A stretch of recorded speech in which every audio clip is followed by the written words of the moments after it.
Le déploiement d'une nouvelle solution de pointage ou de traçabilité aussi complète que peuvent l'être les solutions Telerik n'est par nature jamais évident pour de nouveaux clients. Fort de ces 5 experts métiers, le service support de Telerik est un allié précieux qui accompagne chaque jour chaque client pour leur plus grande satisfaction.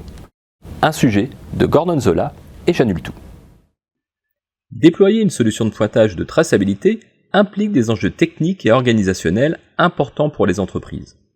Chez Telerik, cet accompagnement s'appuie sur un service support structuré, composé de 5 experts métiers qui assistent les clients à chaque étape du déploiement et de l'exploitation des solutions.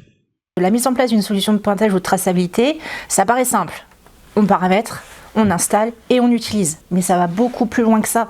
C'est une transformation organisationnelle, le changement des habitudes aussi des utilisateurs ou des agents. Donc en réalité, c'est plus complexe que ça. Donc ça touche la technique, le management et surtout le changement organisationnel. Et Telerik est là en fait, et le support surtout, pour accompagner les clients dans cette transformation digitale.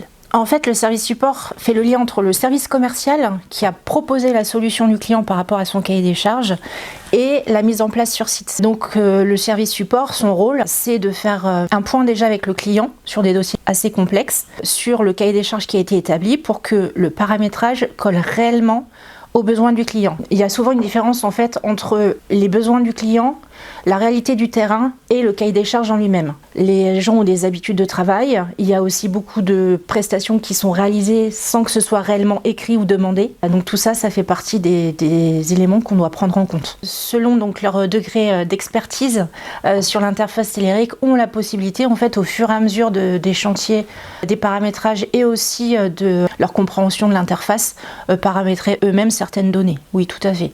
Ça peut aller de l'affectation d'un matériel à rajouter quelques locaux sur un site, ce genre de choses.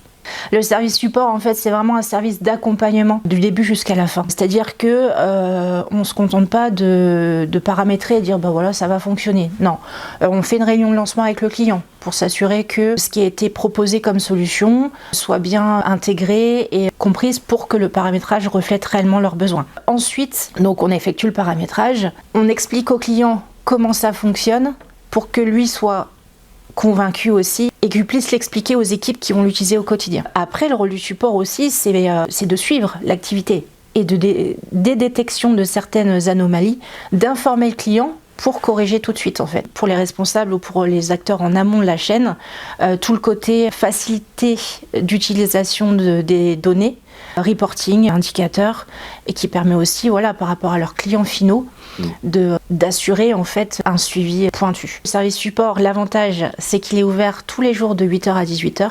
C'est une grande amplitude en fait pour permettre à tous les acteurs de la chaîne, aussi bien les responsables de secteur que les agents sur site, de nous contacter lorsqu'ils ont un problème.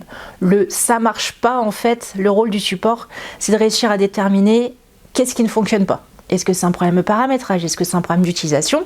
Est-ce que c'est un problème matériel ou un problème de compréhension? Tout ça, en fait, c'est le rôle du support d'analyser la demande et de répondre au mieux aux problématiques des clients. Dans ces projets techniques, l'outil ne suffit pas. Le paramétrage et l'accompagnement restent déterminants pour garantir une adoption réussie. Un travail de l'ombre, assuré au quotidien par l'équipe support de Telerik. Merci à toutes et tous d'avoir suivi ce second sujet de notre journal de ce mois de mars. On se retrouve la semaine prochaine pour notre 3e sujet de ce mois de mars. Et cette fois-ci, vous découvrirez comment Telerik a su développer via son application Clinit de nouvelles options spécifiques BTP pour un de ses clients. D'ici là, n'hésitez pas à nous suivre sur nos réseaux sociaux qui s'affichent en bas de l'écran.